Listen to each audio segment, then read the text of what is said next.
أعوذ بالله من الشيطان الرجيم. بسم الله الرحمن الرحيم. الحمد لله رب العالمين، والصلاة والسلام على أشرف الأنبياء والمرسلين وعلى آله وأصحابه أجمعين. سبحانك لا علم لنا إلا ما علمتنا إنك أنت العليم الحكيم. اللهم اغفر لنا ذنوبنا ولإخواننا الذين سبقونا بالإيمان ولا تجعلنا في قلوبنا غلا للذين آمنوا ربنا إنك رؤوف رحيم. اللهم افتح بيننا وبين قومنا بالحق وأنت خير الفاتحين. ربنا اللهم اجعلنا من عبادك الذين يستمعون القول فيتبعون أحسنه. ربنا لا تزغ قلوبنا بعد إذ هديتنا وهب لنا من لدنك رحمة إنك أنت الوهاب. اللهم صل على سيدنا محمد وعلى آل سيدنا محمد.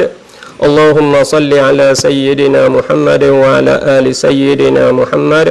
اللهم صل على سيدنا محمد وعلى آل سيدنا محمد. Alhamdulillah, hormat saya kepada kaum muslimin muslimat yang mana kita bersama dengan majlis ta'limi kita di sini. Mudah-mudahan pada malam ini kita dapat ambil manfaat bersama kerana tajuk kita iaitu pada kali ini tentang tanpa mazhab. Jadi bahaya bagi mereka yang beramal di dalam syariat Islamiyah tanpa bermazhab. Jadi kalau kita tak pakai mazhab ni, kita akan berlaku di dalam kerja kita, di dalam amalan kita kebahayaan. Oleh itu kita selaku orang muqallid, selaku orang pengikut ni, kita mesti bermazhab. Mesti bermazhab. A'udzubillahi minasyaitonirrajim. Bismillahirrahmanirrahim. Qala Allah subhanahu wa ta'ala, ud'u ila sabili rabbik bil hikmati wal maw'izatil hasanati wajadilhum billati hiya ahsan inna rabbaka huwa a'lamu biman dhalla an sabilihi wa huwa a'lamu bil muhtadin. Ayat ni di dalam surah An-Nahli, iaitu ayat 125. Kaum muslimin muslimat yang dirahmati Allah, supaya kita bersama dapat memahami tentang bermazhab, iaitu apa sahaja yang kita duk pegang mazhab tak ada kira lah. Sama ada mazhab Abu Hanifah dan mazhab Maliki, dan lagi pula mazhab Syafi'i, dan satu lagi iaitu mazhab Hambali. Maka mazhab pak mazhab ni iaitu mazhab mu'tabar, orang panggil mazhab mu'tabarin, yang diiktibarkan oleh dunia Islam. Jadi seluruh dunia kita boleh tengok syiar Ahlus Sunnah wal Jamaah, mereka itu bermazhab. Di atas mazhab yang kita sudah sebut di sini, iaitu mazhab yang masyhur, iaitu pak mazhab. Adapun yang lain-lain lagi pun ada lagi imam mujtahid, tapi tidak begitu sangat masyhur di kalangan ulama. Maka muslimin muslimat yang dirahmati Allah, supaya kita dapat memahami tentang mazhab, dapat kita itu boleh ambil bahan-bahan, kita boleh tambah-tambah di dalam pahami kita, yang mana kita duk baca di dalam kitab-kitab, kita duk guru dengan guru-guru kita tentang mazhab ni sangat-sangat besarlah di dalam kita ni tu, iaitu di dalam kita berakidah, kita akidah Ahlus Sunnah wal Jamaah ni tak dapat tidaklah kita mesti bermazhab. Tak kiralah mazhab Abu Hanifah, mazhab Maliki, mazhab Syafi'i dan mazhab Hambali. Muslimin muslimat yang dirahmati Allah, kenapa kita ni dituntut bermazhab? Kenapa kita ni dituntut bermazhab? Buat apa boleh kita ni Nah, apa boleh kita ni dituntut di metode kita hak ni tu bermazhab. Apa boleh kita hak ni tu kena mazhab. Sedekah kalau kita kira, kalau kita kira, kita faham daripada ayat Quran, kita faham daripada hadis Rasulullah sallallahu alaihi wasallam. Kerana Nabi bersabda di dalam sepotong hadis, di dalam satu hadis Nabi kata, taraktu fikum amrain. Aku tinggal pada kamu dua perkara saja.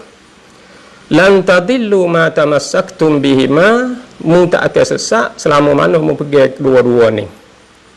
Apa dua-dua ni yang Nabi cerita kepada sahabat dia dan Nabi cerita kepada kita semua ni, iaitu di situ iaitu kitabillah wa sunnati Rasulillah sallallahu alaihi wasallam.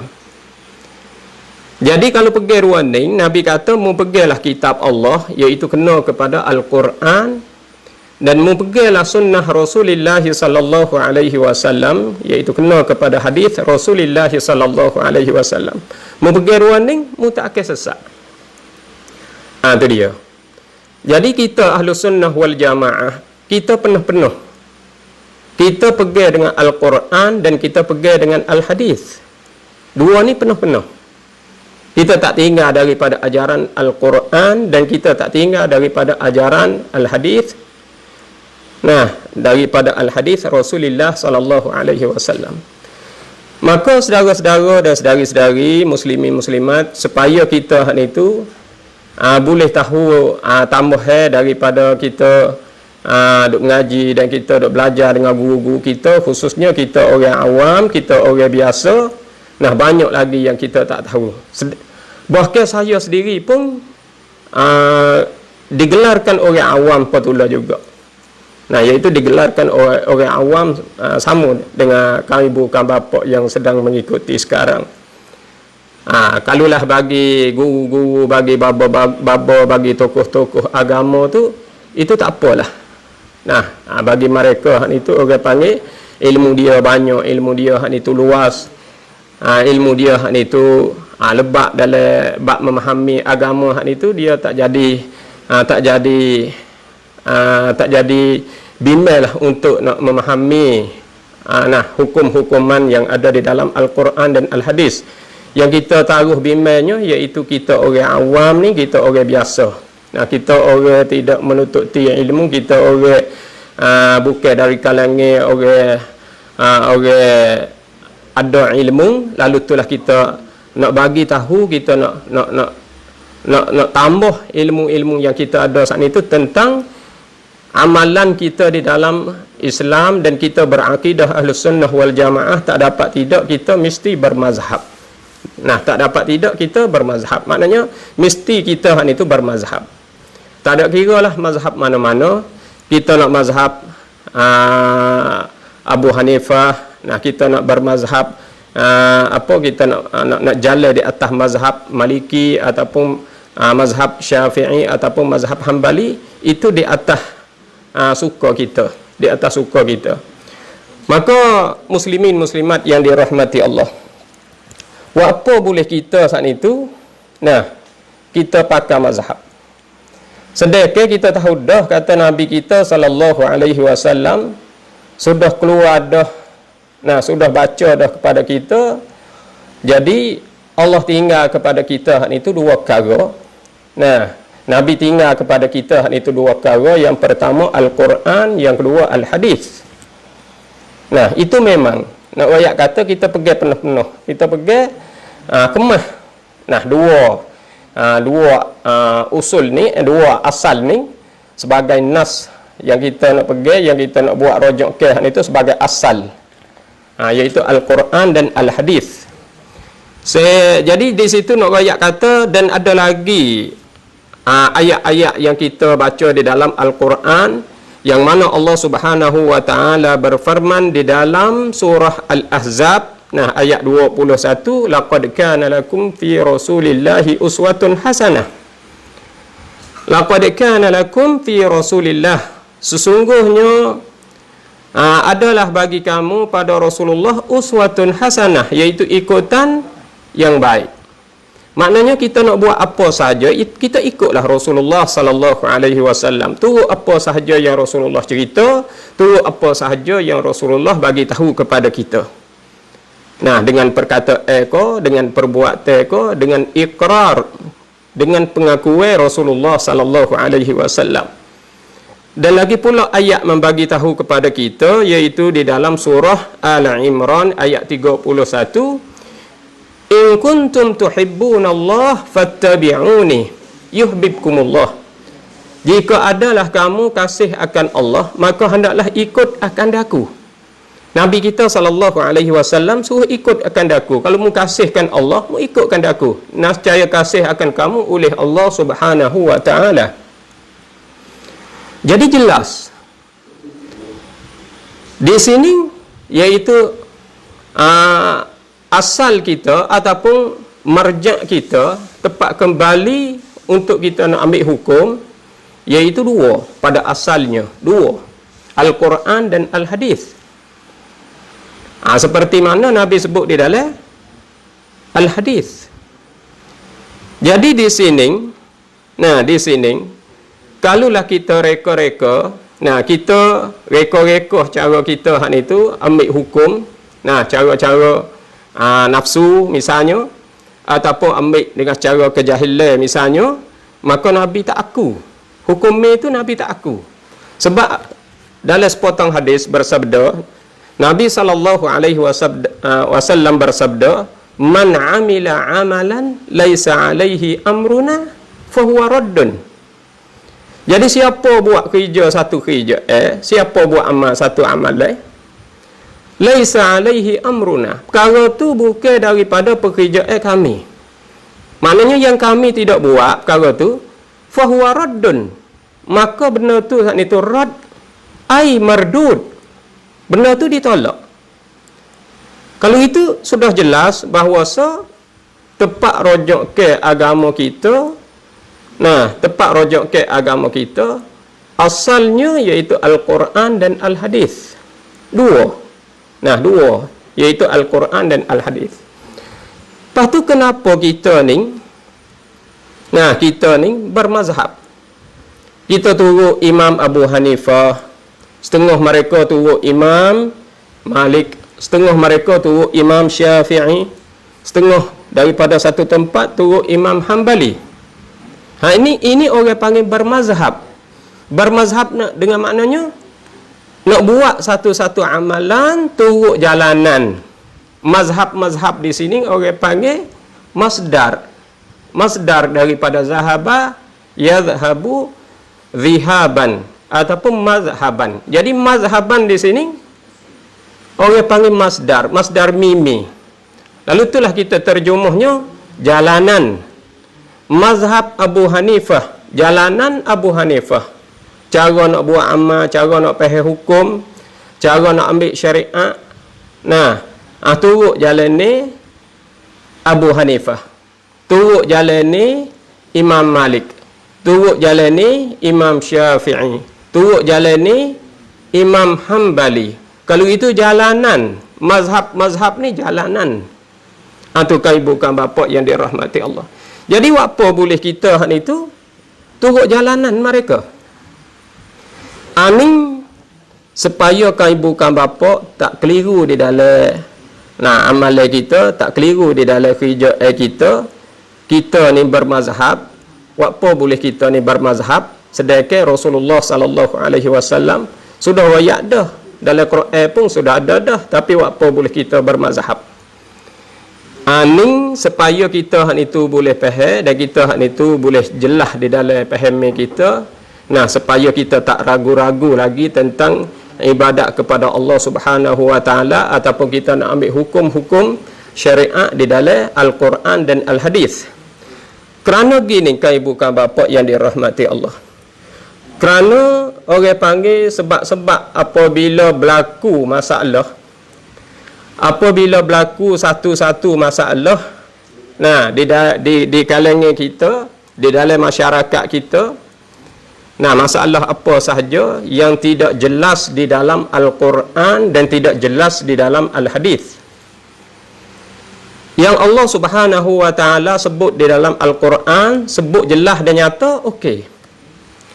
Yang masalah sebut di dalam Al-Hadis Rasulullah sallallahu alaihi wasallam, bila masalah tu ada jelas dan nyata di dalam Al-Hadis, tak ada gapo, kita turut Al-Quran dan turut hadis selalu dah. Yang kita pakai mazhab ni kerana setengah-setengah daripada masalah tidak jelas di dalam Al-Quran, tidak jelas di dalam Al-Hadis. Bila tak jelas di dalam Al-Quran, tak jelas di dalam Al-Hadis, kita selaku orang awam, kita kena turut orang hak pandai, kena turut orang hak reti, kena turut orang hak ada ilmu lebat. Nah, mereka itu banyak ilmu pengetahuan, mereka itu banyak kaedah-kaedah, mereka itu ingat Al-Quran, mereka itu hafaz segala hadis-hadis Rasulullah sallallahu alaihi wasallam. Mereka boleh tengok dalam bab fahami tentang Al-Quran dan Al-Hadis, hukum-hukuman saat itu, mereka boleh mengeluarkan hukum. Hukum yang tidak jelas di dalam Al-Quran dan hukum tidak jelas di dalam Al-Hadis. Yang kita nak usaha keluar hukum sendiri, kita tak kuasa.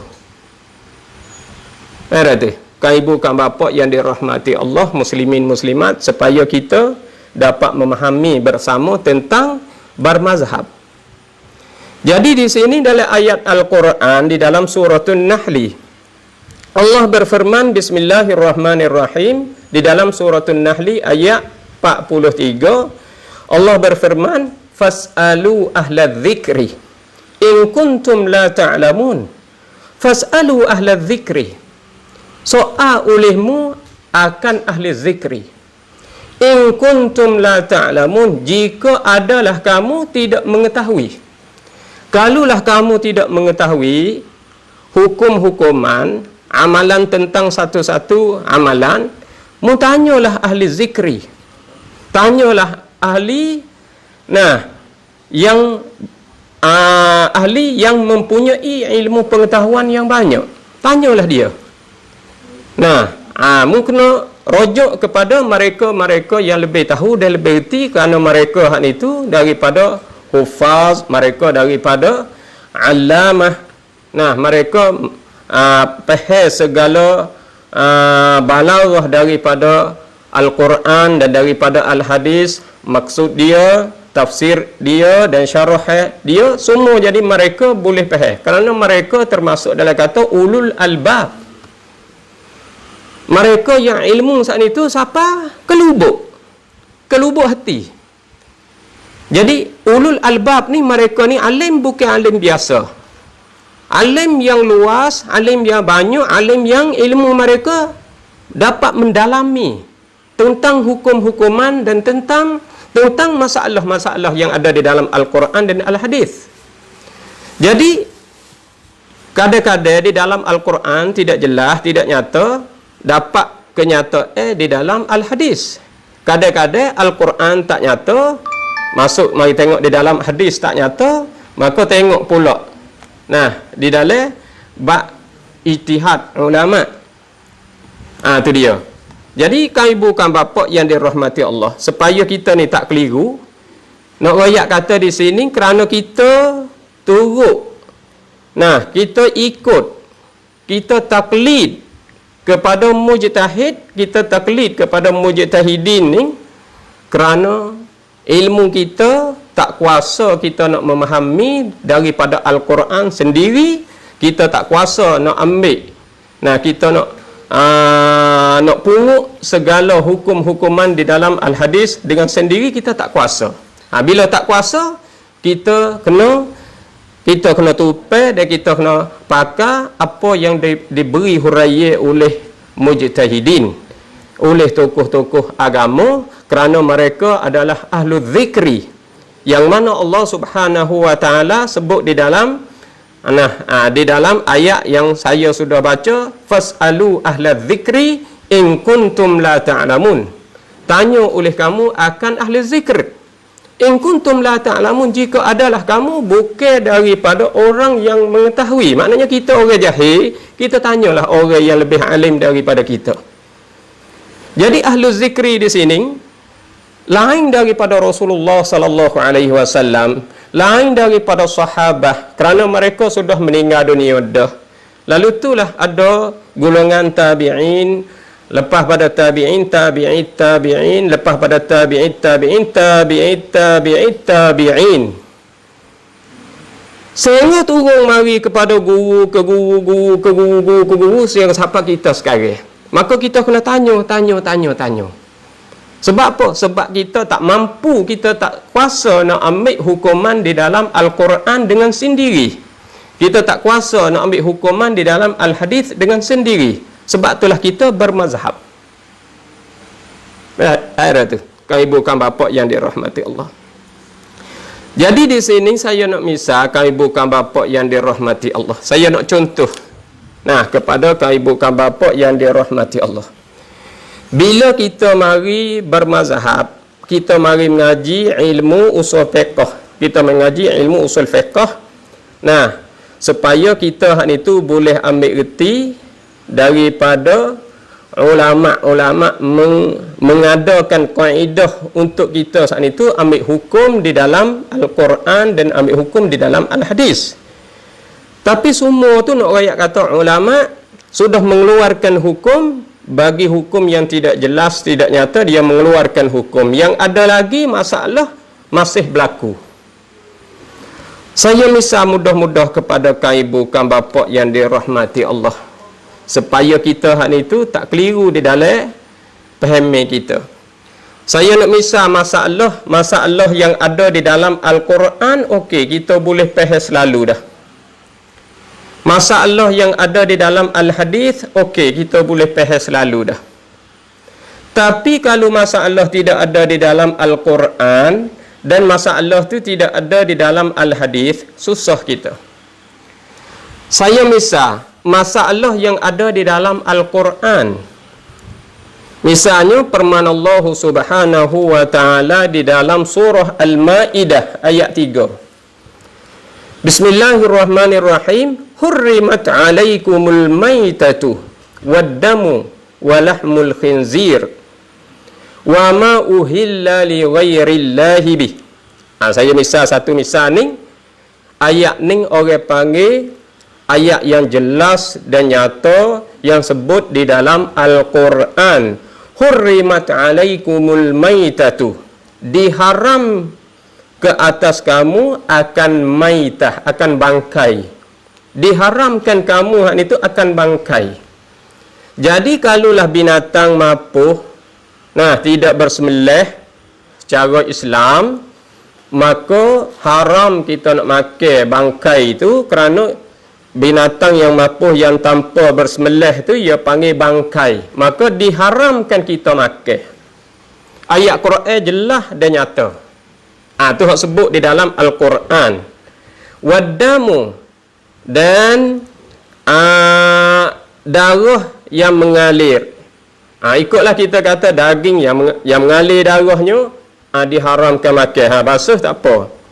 Walahmul khinzir, dan akan daging babi. Diharamkan makan daging babi. Itu diharamkan atas kamu. Akan daging babi. Maknanya diharamkan makan daging dia.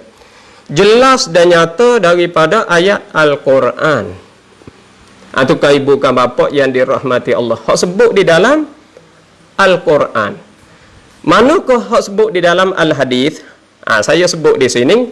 Yang sebut di dalam Al-Hadis supaya kita ni boleh ambil penjelasan dan kita hak itu boleh faham bersama. Yang mana sabda Nabi sallallahu alaihi wasallam, Nabi kata tuhuru ina'i ahadikum idza walagha fihi al-kalbu an yughsilahu sab'a marrat ulahunna biturab. Hadis ni akhrajahu Muslim. Hadis ni akhrajahu Muslim, maknanya hadis ni hadis sahih. Apa tu? Tuhuru ina'i ahadikum, suci bejana seorang kamu idza walagha fihil kalbu, apabila jilat dengan lidah padanya, pada bejana itu oleh anjing. Ayyusalahu, ayyusilahu, bahawa membasuhkannya kan ina, iaitu bejana tu, jadi sucinya dengan kamu tu membasuhkannya. Nah, basuh ina itu sab'a marrat, 7 kali. Basuh tu 7 kali. Ulahunna biturab. Jadi satu daripada tu dengan air tanah. Itu dia. Hak tu sebut dalam hadis. Ayat yang belum tadi kita sebut di dalam Al-Quran, jelas dan nyata masalah tu. Dan masalah yang kedua ni sebut di dalam hadis. Tentang bangkai tak boleh makan, sebut di dalam Al-Quran, jelas. Tentang anjing najis, sebut di dalam Al-Hadis, jelas. Saya misal lagi masalah terbaru. Saya contohnya tentang cloning. Cloning ni, tentang istinsakh. Cloning ni, tu cloning ni ada tak di dalam Al-Quran? Cloning ni ada tak di dalam Al-Hadis? Atukah ibu kan bapa yang dirahmati Allah, supaya kita boleh jelas dan nyata nak royak kata masalah ya timur semua, masalah ya tubik semua, masalah ya mari semua, masalah ya keluar semua. Tentang cloning ni, ataupun kita masalah lain-lain lagi, masalahnya embuk tifl anabib. Tu masalah anak di dalam bijana kacau. Tu. Jadi masalah ni masalah kalau bahasa Thai ke deklot kau ni. Masalah ni ada sebut di dalam Al-Quran? Masalah ni ada sebut di dalam Al-Hadis? Tak ada. Sehingga masa Rasulullah sallallahu alaihi wasallam, bila Nabi kita sallallahu alaihi wasallam hijrah daripada bumi Madinah, hijrah daripada bumi Makkah Mukarramah menuju kepada Madinatul Munawwarah, ada sahabat-sahabat yang ia tengok saat itu, golongan Yahudi tani, Yahudi Bani Nadir tani pokok-pokok kerma. Pokok-pokok kerma hak itu, buah-buah dia subur, buah-buah dia besar-besar, molek-molek hak itu. Dia pergi tanya Rasulullah sallallahu alaihi wasallam tentang talqih, tentang nak ambil mayat tamar lelaki dengan mayat tamar jantan dengan tino hak itu, mayat tamar tu, untuk nak buat jadi buah lebak, nak jadi buah besar-besar subur-subur hak itu. Tanya Rasulullah sallallahu alaihi wasallam. Rasulullah jawab kan, antum a'lamu bi umuri dunyakum, kamulah lebih mengetahui tentang pekerjaan-pekerjaan dunia kamu. Kerana itu bukan sakut dengan agama, itu sakut dengan perkara dunia. Maka perkara dunia ni, perkara perkembangan kemajuan dunia ni, banyak perkara-perkara bila perkara tu serengi mari kepada agama. Bila perkara ni tu mari serai kepada agama, kalau tak sakut dengan agama, mu usahalah caramu untuk nak besar, untuk nak subur, untuk nak bui boleh harga saat itu, usaha gilah. Itu tak ada sakut dengan agama. Jadi kamu lebih mengetahui apabila kamu pergi menuntut ilmu tentang hak kesubur saat itu, kamu dapat berjaya. Tapi agama dia kena cara dengan agama. Pada sini yang saya nak cerita di sini, bila mari cara tentang sakut paut cloning ni, sakut paut tifl anabib ni, mari kecek anak di dalam bijana kacau ni. Apakah hukum yang kita nak pergi buat cloning ni? Cloning binatang tak apalah masa dulu. Cloning ni, yang mana kita duk baca di dalam surat tu, iaitu tentang cloning iaitu seekor kambing. Kambing daripada Scotland. Nah, ambil sel dia, ambil DNA dia, mari campur dengan DNA hak kambing Finland. Yang mana berjaya mereka, nah berjaya daripada ulama wirathah ni, iaitu ulama orang panggil satu tumbuhan tentang apa? Tentang DNA ni. Nah, untuk ambil DNA daripada binatang, mari campur dengan binatang satu lagi tanpa menggunakan air mandi. Tak guna mandi, tak guna air mandi. Guna sel. Nah, guna DNA, guna jin. Itu dia. Jadi, nak rakyat kata kebijakan ulama ni. Nah, nama dia nya hak kita baca di dalam surat, nama dia iaitu Ian Wilmut daripada bangsa Yahudi. Bijak dia boleh buat cloning kambing ni sehingga berjaya, maka letaklah kambing ni nama dia Dolly. Baiklah tu. Jadi buat cloning binatang, orang panggil tak ada jadi kepelek. Kalulah cloning manusia, ambil DNA manusia, mari campur dengan DNA manusia pula, jadi seorang manusia. Maka hak tu apa hukum kalau dia boleh buat? Fardu kata kalau boleh buat, apa hukum? Tu boleh ke tak boleh di dalam Islam ni? Sebab ada satu orang pemberita daripada Amerika, nama dia David Rofik. Nah, David Rofik ni pada tahunnya 1970 ni. Nah, 1970 ni dia kata pernah berlaku iaitu cloning manusia. Pada tahun 1970 ni pernah berlaku cloning manusia. Tapi tidak diakui oleh Itali. Nah, tokoh-tokoh pembesar-pembesar daripada Eropah tak aku, daripada maknanya tak izin untuk mengadakan tentang hak cloning manusia hak itu, daripada pembesar-pembesar Itali dan daripada Fransa tak terima, lalu itulah tak keluar benda tu. Dia buat pula, dia usaha pula iaitu binatang, iaitu Dolly yang saya duk cerita ni pada tahun 1997. Berjaya perkara tu. Lalu itulah orang panggil masalah ning bila kita mari bentang kepada Islam, mari bentang kepada syariat Islam, apakah hukum cloning di dalam Islam? Haninglah saya cerita di sini kepada kau ibu kan bapa yang dirahmati Allah. Cloning ni tidak ada di dalam Al-Quran. Bukan tidak ada, nak rakyat kata ulama tak kuasa nak cari tentang cloning di dalam Al-Quran. Walaupun kita baca di dalam suratun Najmi. Nah, di dalam surah ada sebut afara'aitum ma tumnun a antum takhluqunahu am nahnul khaliqun. Dalam surah Qaf ke dalam surah An-Najmi, tu dibuka tengok. Nah, kau ibu kan bapa yang dirahmati Allah.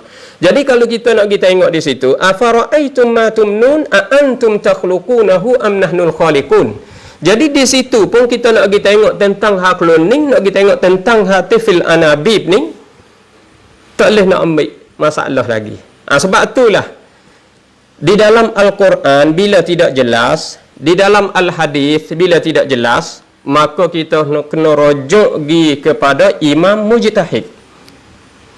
Kita kena rujuk pergi kepada imam mujtahid. Kalulah masa imam mujtahid kerana ia dapat. Nah, dalam pengajian kita mujtahid ada dapat, ada mujtahid mutlak, ada mujtahid mazhab, ada mujtahid tarjih dan ada mujtahid fatwa. Pak ning mujtahid mutlak kena kepada imam yang masyhur, a'immah yang masyhur pak tu Imam Abu Hanifah, Imam Malik dan Imam Syafi'i dan Imam Maliki, mujtahid mutlak. Mujtahid mazhab macam Abu Yusuf, Muzani, gapo tu. Tu dia. Kalau kita mari tengok imam orang panggil mujtahid tarjih. dalam mazhab kita Syafi'i, mujtahid tarjih ni kena kepada Imam Nawawi rahimahullahu ta'ala dan Imam Rafi'i. Kalulah mujtahid fatwa ni kena kepada dalam mazhab Syafi'i, kena kepada Syekh Ramli dan Ibnu Hajar Al-Haytami. Kalau itu di sini, kan ibu kan bapa yang dirahmati Allah, kalulah tak ada dalam masa imam mujtahid mutlak tak ada.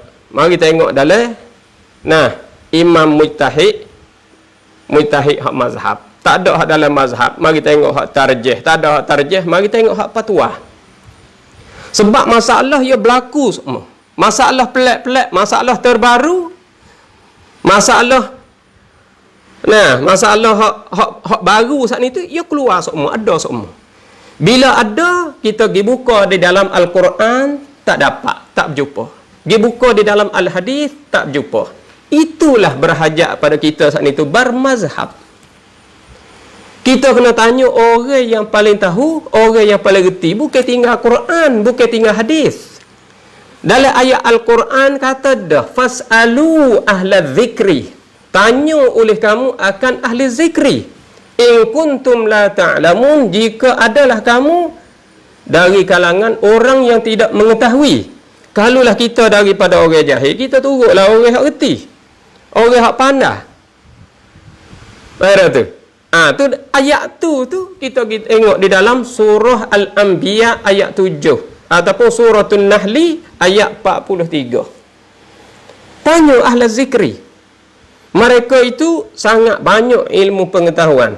Ibu kan bapa yang dirahmati Allah, bila kita jumpa masalah-masalah yang tidak jelas di dalam Al-Quran, tidak jelas di dalam Al-Hadis hukumannya, maka mereka yang dapat masalah ni, mereka terpaksa kena himpun ulama, himpun tokoh-tokoh agama. Itu dia. Bila himpun, supaya mereka itu boleh guna kaidah mengeluarkan hukum. Kaidah mereka faham daripada Al-Quran, kaidah mereka faham daripada Al-Hadis. Bila mereka faham daripada Al-Quran, faham daripada Al-Hadis, mereka mengadakan kaidah, buat kaidah. Macam Imam Mujtahid rahimahumullah buat kaidah. Ataukah bukan bapa yang dirahmati Allah. Jadi nak ayat kata, bukan mereka tidak turut Al-Quran. A'immah pak ni ataupun imam mujtahid, bukan dia tak turut Al-Quran, bukan dia tak turut Al-Hadis.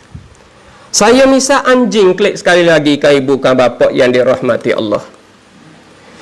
Tentang hadis Rasulullah sallallahu alaihi wasallam, Nabi bersabda, dia kata, tuhuru ina'i ahadikum idza walagha fihi al-kalbu ay yughsilahu sab'a marrat ulahunna biturab.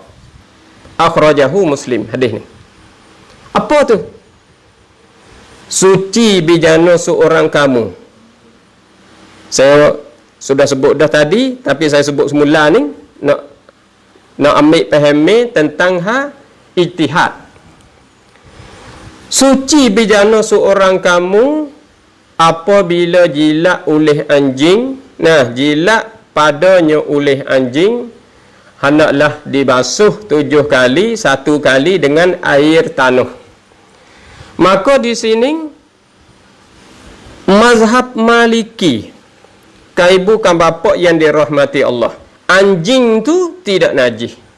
Yang najisnya alio dia, yang najisnya lidah dia. Lidah dia najis. Lidah dia jilat, maka tempat dia jilat saat ni tu najis. Bijana yang ia jilat saat ni tu najis. Sebab lidah dia tu mempunyai alio, maka najis dari lidah dia. Tu ijtihad. Ni nak rakyat kata Imam Malik rahimahullahu ta'ala, dia ijtihad kata lidah anjing tu najis. Jilat bijana, maka bijana tu najis. Tubuh anjing tak ada najis sebab hadis tak rakyat. Baiklah tu. bukan bapa yang dirahmati Allah. Mari Imam Syafi'i rahimahullahu ta'ala. Padahal Imam Malik tu guru. Guru bagi Imam Syafi'i rahimahullahu ta'ala. Imam Malik tu guru, Imam Syafi'i anak murid. Mari Imam Syafi'i tu guru hukumnya lidah anjing tu najis. Sebab sebut di dalam matan hadis. Tapi Imam Syafi'i dia ijtihad. Ijtihad dia kata semua anjing seekor tu najis. Tak serupa dah dengan Tok Guru. Ni orang panggil ijtihad. Tak? Semua anjing seekor tu najis. Tok Guru kata lidahnya najis sebab sebut dalam atas hadis. Tak? Imam Syafi'i kata semua seekor tu najis belaka. Kok mana? Tak ada sebut dalam atas hadis. Kalau sebut dalam atas hadis jilat ya. Ni orang panggil ijtihad. Betul mana boleh dia kata najis? Dia kata sebab anjing ni lidah dia tu najis. Dia jilat bijana najis. Lepas tu seketika dia gatal. Kita biasa tengok dah ketika anjing gatal. Anjing gatal dia hola lidah dia. Dia garu gatal di kaki belakang. Dia garu dengan lidah dia, dia kikir dengan gigi dia di kaki belakang tu. Dia jilat di tubuh dia, dia gatal. Dia jilat dengan tubuh dia. Jilat sebelah lek ni pula. Jilat. Nah. Muka lidah dia panjang, dia boleh jilat kat atas kok ni. Boleh jilat kat tu, boleh jilat. Nah. Tu nak rakyat kata boleh jilat kat kepala, boleh jilat kat mana. Satu hari nak rakyat kata dia duk jilat kat belakang dia duk jilat kat tubuh dia, duk jilat kat mana, duk garu gatal, duk gapo tu. Satu hari dia kena ujian. Ketika dia ditepuh dengan air. Ketika dia basah. Ketika apa? Maka basah tu lah orang panggil meliputi tubuh dia. Ketika kena hujan kerana, ketika kena air kerana, ketika dia basah ni tu, semua tubuh dia ni tu jadi najis habis. Sebab tu ya ijtihad kata anjing seekor semua tu najis semua. Ni orang panggil ijtihad. Adakah royak di dalam Al-Quran? Tak.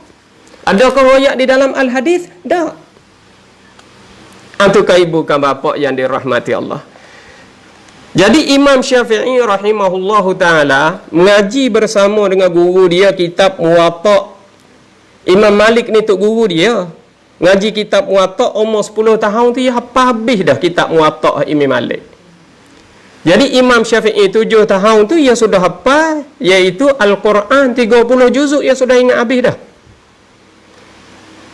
Lepas tu kitab Muwatta' pula 10 tahun tu sudah hafal habis dah. Kitab Muwatta' Imam Malik. Dia alim dalam mazhab Maliki. Imam Syafi'i ni alim mazhab Maliki sehingga Imam Maliki suruh berhenti. Boleh berhenti dah mengaji dengan aku ni, mu kena ijtihad. Sebab bila siapa murtabat mujtahid, tak leh mujtahid nak taklid mujtahid. Ia kena ijtihad. Dia kena jadi mujtahid. Maka dia keluar daripada Imam Malik rahimahullahu ta'ala daripada bumi Madinatil Munawwarah. Sebab Imam Syafi'i rahimahullahu ta'ala kita sudah mengetahui bahawa Imam Syafi'i ni rahimahullahu ta'ala dia saat itu beranak dia di negeri Gaza di Palestin, di Palestin dia. Imam Syafi'i rahimahullahu ta'ala dia beranak pada tahun 50, dia meninggal dunia pada tahunnya 204 Hijriyah. Manakala guru dia Imam Malik rahimahullahu ta'ala, Imam Malik bin Anas, dia bertempat di Madinatil Munawwarah, dia anak cucu orang Madinah. Imam Malik rahimahullahu ta'ala beranak ke dia 93 Hijriyah sehingga sampai 179 Hijriyah. Tok guru bagi Imam Syafi'i rahimahullahu ta'ala. Jadi Imam Syafi'i bila dia sudah alim, sudah dapat ilmu pengetahuan yang banyak daripada Imam Malik, maka Imam Malik sotubik daripada dia, mengijtihadlah, keluarlah. Hukum ni keluarlah kaedah sendiri untuk bawa orang pula. Lalu itulah Imam Syafi'i rahimahullahu ta'ala dia berasa tak pandai lagi diri dia. Dia hijrah pergi ke Iraq. Bila dia pergi ke Iraq, Nah, kau ibu kan bapa yang dirahmati Allah, dia jumpa seorang guru pula di sana. Nah, jumpa pula seorang guru pula di sana. Han itu Imam Syafi'i rahimahullahu taala, iaitu mengaji bersama dengan qadi. Seorang qadi nama dia Muhammad bin Al-Hasan Asy-Syaibani, mazhab Hanafi. Tu guru dia qadi ni. Nah, qadi Muhammad bin Al-Hasan Asy-Syaibani Al-Hanafi, mazhab Hanafi. Ngaji bersama dengan guru dia mazhab Hanafi, alim pula mazhab Hanafi. Imam Syafi'i alim mazhab Maliki, Imam Syafi'i alim mazhab Hanafi, kerana guru dia nama Muhammad bin Al-Hasan Asy-Syaibani Al-Hanafi, iaitu di Baghdad, di negeri Iraq. Di Baghdad, negeri Iraq, ibu kota negeri Iraq.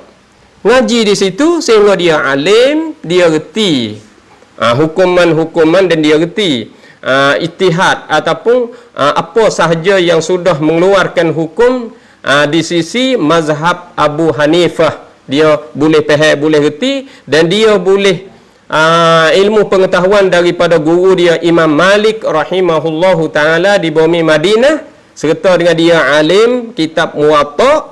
Maka himpun di antara dua tu saat itu, dia buat satu kaedah pula, buat kaedah di dalam kitab dia. Satu kitab iaitu kitab usul fiqh, usul fiqh. Nama dia Ar-Risalah. Imam Syafi'i buat satu kitab iaitu kitab Ar-Risalah,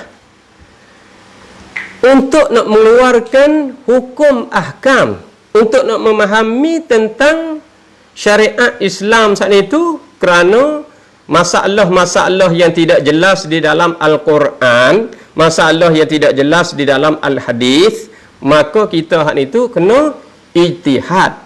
Pak kita nak ijtihad kerana kita tak ada ilmu. Kita selaku muqallid, kita orang bertaklid, kita kena turut orang sebab kita jahil.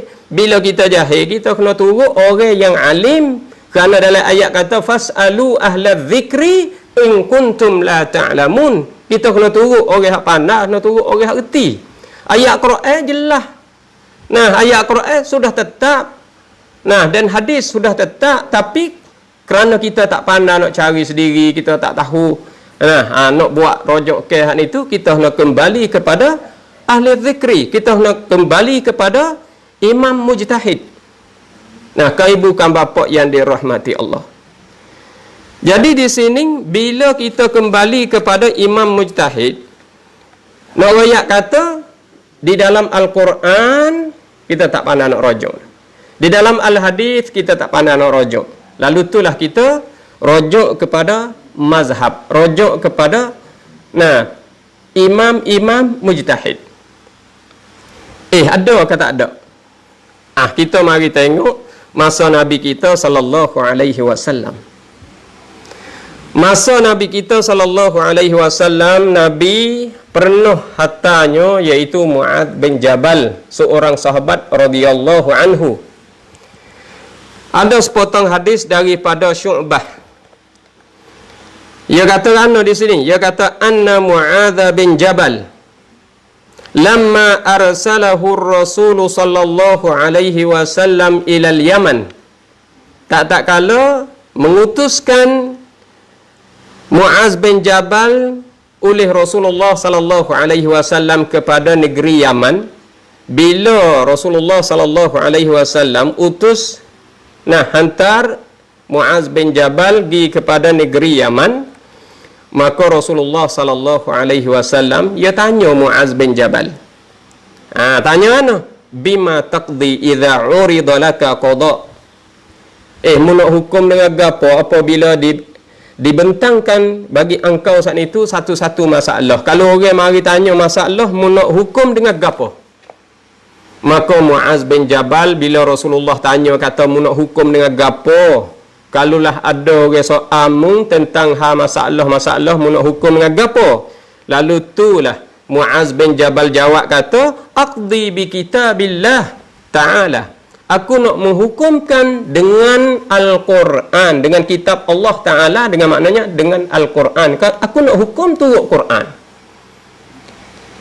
Lepas tu dia kata di sini fa illam tajid, nah, ataupun fa illam yakun, kalaulah tak ada di situ, nah, kalaulah tak ada di dalam kitab Allah, fa illam yakun fihi fil kitab, kalaulah tak ada di dalam kitab Allah tu, dia kata aqdi bi sunnati Rasulillah sallallahu alaihi wasallam, aku nak hukum turut sunnah Rasulullah sallallahu alaihi wasallam. Kalau tak ada di dalam Al-Quran, aku nak mari tengok di dalam Al-Hadis. Lepas tu Rasulullah tanya lagi, fa illam tajid, kalau mu tak dapat lagi di dalam hadis, dalam Quran tak dapat, mari tengok di dalam hadis. Dalam hadis tak dapat, mu nak buat mana? Maka jawab oleh Muaz bin Jabal, ajtahid ra'yi, aku nak ijtihad. Tu wala alu. Jadi di sini aku nak ijtihad. Maknanya dia tak lepas ke saja-saja dia nak ijtihad juga. Apa hak dia tahu, dia pelaga dengan apa hak dapat ilmu pengetahuan daripada Rasulullah sallallahu alaihi wasallam. Apa sahaja hak dia reti daripada Al-Quran saat itu, bina di atas dua pokok ni untuk mengeluarkan hukum, untuk mengeluarkan kaedah-kaedah ijtihad. Tu ibu kan bapa yang dirahmati Allah. Bukan maknanya buat dengan hawa nafsu, bukan begitu dak. Bukan mazhab saat itu imam mujtahid ataupun a'immah pak ni keluar cara nafsu dia. Nah, keluar satu-satu hukum turut nafsu dia. Bukan. Semua tu bina di atas dua, asas di atas dua. Asal saat itu dua, pokok saat itu kena kepada Al-Quran dan hadis. Bina dua-dua tu mengeluarkan satu hukum, mengeluarkan kaedah-kaedah. Tu bukan bapa yang dirahmati Allah. Bukan dengan nafsu. Ni kita mari tengok satu misal di sini. Nah, satu misal di sini. Kita mari tengok dalam bab nikah kahwin. Nah, dalam bab nikah kahwin, dalam ayat kata mana? Nah, dalam ayat kata mana? Yang mana kita mari tengok imam mujtahid dia ijtihad satu-satu masalah di dalam masalah fiqh. Kita mari tengoknya ayat yang mana kita boleh reti. Nah, kita boleh reti kaedah-kaedah yang dibuat oleh ulama. Nah, jadi ulama macam kita ambil pahami daripada kitab usul fiqh, kerana kaedah dia kata mana? Dia kata al-aslu fil amri al-wujubu. Al-aslu fil amri al-wujubu. Bermula asal pada amar ni, pada sirah amar, beri faedahnya wajib. Al-aslu fin nahyi at-tahrimu. Jadi asal pada sirah nahyi ni at-tahrimu, beri faedahnya haram. Itu dia. Jadi di sini ulama ni buat kaedah-kaedah kita boleh reti. Nah, boleh reti daripada kaedah-kaedah mereka. Dia kata asal daripada amar, beri faedah wajib. Asal daripada sirah nahyi, beri faedahnya haram. Misal sirah amar, bismillahirrahmanirrahim, wa aqimus salah wa atuz zakah. Aqimus salah wa atuz zakah. Berdiri oleh kamu akan solat dan datangkan kamu akan zakat. Itu dia. Jadi diri olehmu aqimus salah, maka ia datang dengan amar. Datang dengan amar di sini kita boleh reti kata wajib. Wajib kamu mendirikan sembahyang. Sembahyang di sini kena kepada as-salawatul maktubah, iaitu semaya fardu hak 5 waktu ni wajib. Saya kata, kerana turut kaedah. Klik pula. Satu lagi al-aslu fin nahyi at-tahrim. Asal pada tegah ni tu beri maknanya haram. Mana? Kita kembali, klik pada ayat. Kita pergi kepada ayat yang mana Allah Subhanahu wa taala berfirman di dalam satu ayat, la taqrabuz zina. innahu kana fahishatan wa sa'a sabila la taqrabu az-zina. Jangan kamu menghampiri zina. Kalau itu jangan di sini dengan maknanya haram. Kalau kamu hampir, haram. Ada tu, kau ibu kan bapa yang dirahmati Allah. Maka ulama buat kaedah. Jadi ada pula kena mari pahal suku pula. Cara nak pahal hak ni tu ulama ya ada kaedah pula. Kaedah orang panggil kaedah rendah daripada tu pula. Orang panggil kerana ada ayat-ayat lain lagi. Saya nak misal di sini. Misalnya dalam ayat kata fankihu ma tabalakum minan nisa'i mathna wa thulatha wa ruba'. Fankihu ibarat ni datang dengan amar. Lepas tu ibarat ni datang dengan amar. Bila datang dengan amar, kaedah tadi asal pada amar beri faedah wajib. Ada tu. Bila kita pakai kaedah tu, jadi wajib kena menikah kahwin. Wajib beri orang kena menikah kahwin, tak menikah haram. Kau ana? Sebab itulah ulama yang mari pula. Amar ni pada asal wajib, tapi di sini al-amru di sini linnadbi. Ya linnadbi ni ya kita tengok hadis lain pula. Ya kita tengok hadis lain, kerana hadis lain ada hak menggalak, ada royak hak kelebihan, ada royak tu bila ya ada kelebihan, ada menggalak, ada gapo, ya tak gi murtabak wajib. Ya gi kepada linnadbi. Jadi al-amru linnadbi. Pakar dengan makna sunat pula. Hatu nak ayat kata kita nak tupai ulama. Kalau kita tak tupai ulama, kita tak tupai mujtahid, wajib be. Tera tu. Jadi wajib be. Hak ni dak, jadi sunat. Tu kaedah wajib, tapi bawa klik kepada pahami ulama yo wak mari kaedah lain pula, wari misal lain pula. Hak ni sunat turun dah. Pergi pula, sah pula. Kulu washrabu. Kulu washrabu hatta yatabayyana. Tu. Khaytul abyadu minal khaytil aswadi minal fajr. Jadi kulu washrabu. Kulu makan olehmu. Jadi wajib turut kaedah. Turut kaedah asal lah, wajib sebab amal makan olehmu. Tapi di sini al-amru lil ibahah. Pakar dengan makna sunat, pakar dengan makna haruh pada sini. Buku makan, minum, pergi kepada haruh. Buat apa? Kerana ya kita tengok hadis lain pula. Kita tengok hadis lain, kerana ya pelaga situ, ya pelaga sini. Nak ayat kata ulama ni detail dalam bab nak keluar satu-satu hukum. Supaya nahyi saat ni lah. Nahyi saat ni tu beri faedah tahrim dengan maknanya haram. Bawa kita tengok ayat lain pada. Ya ayyuhalladzina amanu la tarfa'u aswatakum fawqa sautin nabi. Janganlah kamu mengakakkan suara-suara kamu atas daripada suara nabi. Setengah pergi pakar dengan makna haram. Ada setengah pergi pakar dengan maknanya makruh. Makruh pergi duk tinggi daripada suara nabi. Pergi duk kasar. Orang panggil atas daripada suara nabi tak boleh lah. Tu nak ayat kata ni adalah ilmu usul fiqh untuk nak memahami supaya nak mengeluarkan satu-satu hukum daripada Al-Quran dan Al-Hadis. Kaedah. Bukan tak turut Quran, bukan tak turut Al-Hadis. Ulama kerana mereka daripada hufaz, daripada orang yang memahami Al-Quran dan Al-Hadis ni, mereka itu pakar, mereka itu bijak, pandai, ilmu banyak. Mempunyai balaghah, mempunyai segala alat-alat untuk nak ambil hukum, nak faham satu-satu masalah ni tu, mereka itu banyak ilmu pengetahuan. Kita selaku orang awam, kita orang jahil, kita kena taklid, kita kena ikut. Tu dia. Kita ikut orang pandai. Baik tu. Nak ambil Quran sendiri kita tak kuasa. Nak faham hadis sendiri kita tak kuasa. Tak kuasa itulah kita kena tupai mujtahid. Kita kena wasitah. Kita kena tupai mereka-mereka yang mempunyai ilmu pengetahuan. Itulah orang panggil mazhab. Mazhab.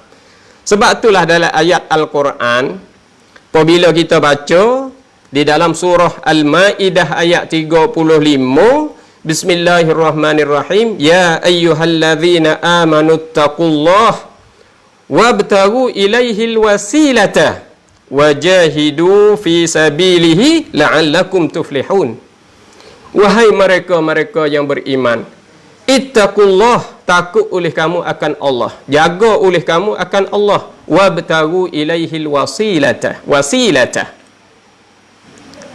Tu. Jadi kita ni nak sapa kepada Allah, nak kita tahu. Nak kita reti satu-satu perkara, ya kena ada wasilah. Kena ada perantaraan. Kita nak sapa, fahami kita nak sapa hukumi kita dengan agama. Nah, kita nak sapa ma'rifatillah, kita kena ada perantaraan. Kita kena ada menengahi, kita kena ada wasitah. Kita kena ada wasilah. Siapa? Iaitu kita ni nak boleh faham agama, nak reti hukum-hukum yang ada di dalam Al-Quran, hukum yang ada di dalam Al-Hadis, kita kena turut mujtahid. Kita kena turut orang pandai, kena turut orang reti. Kita kena bermazhab. Jangan tinggal daripada mazhab. Nah, sama sekali kan ibu kan bapa yang dirahmati Allah. Kita tengok Muaz bin Jabal. Sehingga Rasulullah sallallahu alaihi wasallam tanya apabila nak keluar satu hukum tak dapat di dalam Al-Quran, nak rujuk kepada siapa pula? Dia jawab kata al-hadis. Kalau tak dapat di dalam al-hadis, aku nak ijtihad. Nak ijtihad dengan diri aku. Fadaraba Rasulullah sallallahu alaihi wasallam sadrahu. Maka Rasulullah pun tepuk dada dia. Tepuk dada Muaz bin Jabal. Nak wayak kata Rasulullah ikrar. Aku. Ijtihad ni ya aku. Rasulullah kata ana? Alhamdulillahilladzi wafaqa Rasulillah lima yardi Rasulullah. Lima yardi Rasulullah. Sehingga Rasulullah kata ucapan ni. Tu bukan biasa kan ibu kan bapa yang dirahmati Allah, supaya kita itu tak keliru di dalam fahami kita. Tu. Jadi di sini kita kena reti tentang dalil. Kan ibu kan bapa, muslimin muslimat, kita kena reti tentang dalil.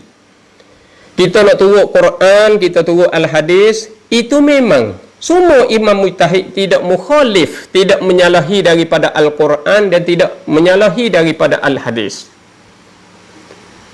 Sebab itulah imam mujtahid dia tambah pula dua lagi, iaitu al-ijma' dan al-qiyas. Sebab itulah timbul al-ijma' dan timbul al-qiyas, sebab masalah baru tu banyak.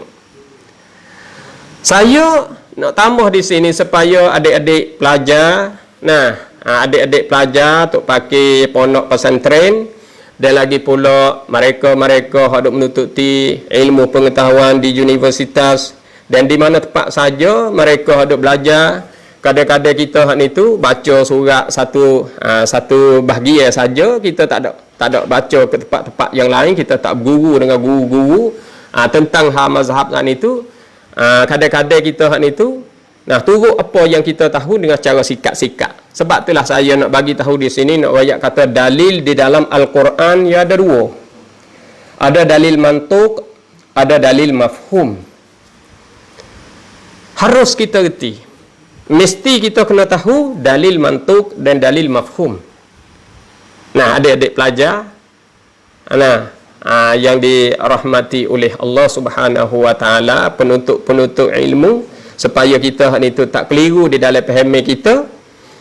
Dalil ada dalil mantuk dan ada dalil mafhum. Apa dalil mantuk? Saya misal sekali lagi yang saya sudah keluar di awal tadi tentang dalil mantuk ni. Dalil mantuk dengan maknanya dalil hak jelas-jelas dan nyata-nyata selalu dah. Zahir-zahir selalu dah. Ia panggil dalil mantuk. Dalil daripada nas Al-Quran dan dalil daripada nas Al-Hadis. Hak jelas dan nyata selalu dah. Ia panggil mantuk. Kalau tak jelas daripada Al-Quran, tak jelas daripada Al-Hadis, ia panggil dalil mafhum. Saya misal sini dalil mantuk yang saya sudah keluar tadi. Tentang satu ayat, Bismillahirrahmanirrahim, hurrimat alaikumul maitatu, diharam ke atas kamu akan bangkai. Jelas dan nyata ayat Quran ni. Dia panggil dalil mantuk. Diharam ke atas kamu akan bangkai. Haram memakai bangkai. Gapo? Nate yang tidak bersembelih, tanpa bersembelih. Nate hak tak sembelih, haram memakai. Kalau dia hak itu mapuh tanpa bersembelih cara agama, maka haram memakai. Orang panggil bangkai. Saya tu. Jelas dan nyata ayat Quran. Dia panggil ayat ni nas ni mantuk. Dalil mantuk dia panggil. Saya misal satu pula. Dalil mafhum. Dalil mafhum ni faham. Ayat-ayat dan nas dalil di dalam Al-Quran ni banyak sekali dalil mafhum. Kita jangan tahu mafhum. Nah, usahalah ambil faham mafhum. Mana? Saya nak misal satu misal. Nah, saya nak misal satu misal ni di dalam suratul Muzammil ayat 20. Bismillahirrahmanirrahim.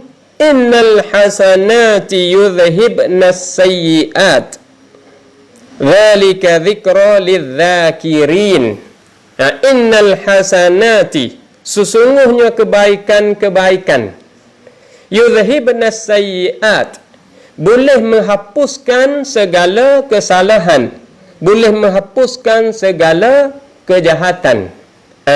Dzalika dzikra lidzakirin. Demikian itu mengingati bagi orang-orang yang ingat.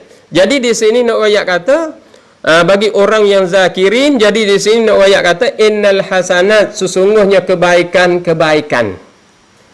Kebaikan-kebaikan ni gapo? Ni orang panggil mafhum. Saya nak misal, saya buat baik dengan sepupu saya. Gapo saya buat baik dengan sepupu saya? Saya bawa tubik duit piti saya ke? Nah, duit saya ambil 10 bak, 20 bak, 10 riyal, 20 riyal. Saya beri kepada sepupu saya. Baik tu. Perbuatan tu orang panggil perbuatan baik tak? Perbuatan baik. Innal hasanat yudhhibnas sayyi'at. Iaitu menghilangkan kesalahan, menghilangkan kejahatan. Itu dia. Boleh menghapuskan, boleh menghilangkan. Lepas tu saya ambil duit saya 10 bak, 10 riyal, beri kepada sepupu saya. Dapat menghilangkan kesalahan, dapat menghilangkan kejahatan. Bila saya kecek kata, saya bagi duit kepada sepupu saya ni, 10 bak ni, boleh menghilangkan kesalahan. Nah, daripada perbuatan saya yang telah lalu. Saya kata gitu, dia mau tanya, mana nas? Mana Quran? Mana Al-Hadith? Tentu nak nas. Nas kita pergi buka di dalam Al-Quran tak ada. Nas kita pergi buka di dalam Al-Hadith tak ada. Sebab nas ni orang panggil mafhum daripada Al-Quran. Pak kita mari kita reti tengok mafhum dia iaitu baik kebaikan ke tak baik benda tu. Ataupun saya tolong orang tua nak lakah batas. Saya piping orang buta lakah batas. Baik tu. Pas saya royak kata saya piping orang tua ni, orang buta ni lakah batas ni, nak lakah tembok ni. Saya kata Tuhan hapus dosa saya. Dia mau tanya mana nas? Mana Quran? Mana hadis? Tak ada di dalam Al-Quran, tak ada di dalam Al-Hadis. Tak ada kan? Innal hasanat yuzhibnas sayyi'at. Ni orang panggil dalil mafhum. Apa saja yang kita buat benda baik, maka itu ia panggil hasanat. Tiap-tiap hasanat boleh menghapuskan, boleh menghilangkan maksiat, boleh menghilangkan kesalahan. Pada tu. Supaya kita buat maulidin Nabi. Maulud Nabi. Kita tengok di dalam Al-Quran, kita tengok di dalam Al-Hadis. Nak cari ayat mantuk tak ada. Ayat mafhum ada. Innal hasanat yudhhibnas sayyi'at. Apa hasanat? Kita panggil orang mari baca Quran. Baca Quran adakah bukan hasanat? Hasanat. Panggil Quran, panggil orang mari tahlil, hasanat ke bukan hasanat? Hasanat. Panggil Quran, panggil orang hak itu mari ke rumah kita doa kepada muslimin muslimat, hasanat. Panggil orang mari ke rumah kita hak itu, iaitu kita sedekah. Kita sedekah. Duit lah, kita sedekah bagai-bagai lah. Hasanat. Kita ambil orang mari rumah kita, kita jamu. Jamu yang makan, hasanat. Kalau itu hasanat boleh menghapuskan kesalahan kita. Tapi apabila kita tak sebut hasanat, kita sebut kata molek boleh hapuskan kesalahan. Mana nas? Tak? Ini nak ayat kata banyak lagi lah yang kita kena belajar saat itu tentang dalil mafhum. Dalil mafhum dalam ayat Al-Quran. Nah, innal hasanat ni duduk di dalam surah Hud. Ayatnya 114. 114 di dalam surah Hud. Ayat innal hasanat yudhhibna sayyi'at. Tara tu. So lagi di dalam surah Al-Muzammil ayat 20. Wa ma tuqaddimu li anfusikum min khairin tajiduhu indallah. Wa ma tuqaddimu li anfusikum min khairin tajiduhu indallah. Wa ma tuqaddimu, apa sahaja hak kamu buat min khairin. Membuat sana itu li anfusikum, bagi diri kamu. Membuat benda baik, membuat benda molek. Nah, benda tu jadi kebajikan bagi diri kamu. Min khairin, daripada kebaikan. Khairin ni ibarat dengan isim nakirah. Isim nakirah ni umum, tidak menentu. Kita buat apa sahaja kebaikan. Nah, tolong orang, tolong akak rumah. Nah, tolong tolak kereta mampu. Di tepi jalan, kita buat apa sahaja, ia panggil min khairin. Lepas tu kalau saya kata, saya tolak kereta orang. Nah, benda ni tu hapus dosa. Mana dalil? Faham tak? Ni nak ayat kata dalam ayat Quran sebut jelas dan nyata. Tapi orang panggil dalil ni dalil mafhum. Dalil pehel daripada ni sebab orang ramai ni orang panggil kebaikan tak kita tolak kereta mampu. Orang mampu kereta di tepi jalan kita tolong tolak. Kebaikan tak? Kebaikan. Kebaikan dia panggil hasanat. Kebaikan dia panggil min khairin. Kalau gitu ibarat dengan isim nakirah ni umum sebab tak kena nak sebut satu persatu semua tu kena sebut semua. Gapo katik ha cerita kena sebut dalam Quran. Hak tak sebut dalam Quran bukan dalil, bukan nas. Hak tu tak jadi hukum. Jadi kok tu. Ni nak ayat kata faham Quran betul-betul, faham hadis betul-betul ni susah ni. Sebab itulah kita kena pakai mujtahid. Kita kena pakai mazhab. Nah, kan ibu kan bapa yang dirahmati Allah. Hak kita bimbang dan hak kita takut sekali sekarang banyak sekali iaitu serangi iaitu dakwah al-madhhabiyah. Ni dalam kitab ni kan ibu kan bapa yang dirahmati Allah. Nah, muslimin muslimat supaya kita hak ni tu jaga-jaga dan hati-hati tentang dakwah al-madhhabiyah. Dakwah agama serengai agama, seruai agama saat itu supaya tidak bermazhab. Supaya tidak bermazhab. Apa boleh dia tak sewi mazhab? Sebab dia kata annal mazhab al-haqqa al-wajib adh-dhihabu ilaihi. Sesungguhnya mazhab yang benar yang wajib berjalan kepadanya wal itba'u lahu dan mengikut baginya innama huwa madhhab Rasulullah sallallahu alaihi wasallam. Mazhab hak benar, mazhab hak wajib kita berjalan di atas mazhab tu dan wajib kita ikut baginya iaitu mazhab Rasulullah sallallahu alaihi wasallam. Bukan mazhab Abu Hanifah dan bukan mazhab Maliki dan bukan mazhab Hambali dan Syafi'i, bukan. Mazhab Rasulullah sallallahu alaihi wasallam. Ni kita bimbang ni. Kita bimbang ni. Mana tu? Suruh turut Rasulullah selalu. Tak boleh turut Imam Syafi'i. Jangan turut Imam Maliki. Jangan turut Abu Hanifah. Jangan turut Imam Hanbali. Turut Rasulullah sallallahu alaihi wasallam. Serengin ni dia panas-panas sekarang. Kau ibu kan bapa yang dirahmati Allah. Supaya kau ibu kan bapa keluar daripada mazhab. Jangan ambil mazhab Abu Hanifah, mazhab Imam Hanafi, mazhab Maliki, mazhab Syafi'i, mazhab Hanbali. Jangan mazhab. Kalau kita nak mazhab siapa? Nak mazhab Rasulullah sallallahu alaihi wasallam. Sebab apa? Dia kata lagi pula. Inna itba'al kitabi was sunnati. Sesungguhnya ikut Al-Quran dan ikut Al-Hadis, turut Quran dan turut hadis ni, itba' li maksum. Turut benda hak betul, hak benar. Wa itba' al-a'immah al-arba'ah, dan turut imam-imam pak ni, turut Abu Hanifah, turut Imam Maliki, turut Imam Syafi'i, turut Imam Hanbali, itba'un li ghairi maksum. Turut puak ni bukan puak maksum ni, bukan orang suci daripada dosa. Imam Syafi'i sekali-sekala betul, sekali-kala tak betul. Imam Maliki sekali-sekala betul, sekali-kala tak betul. Imam Hanafi sekali-sekala betul, sekali-kala tak betul. Hanbali pun begitulah, sekali-sekala betul dan tak betul. Rasulullah betul terus. Sebab itulah kena turut Rasulullah. Pakailah mazhab Rasulullah yang ia kata. Bukan saya kata ni.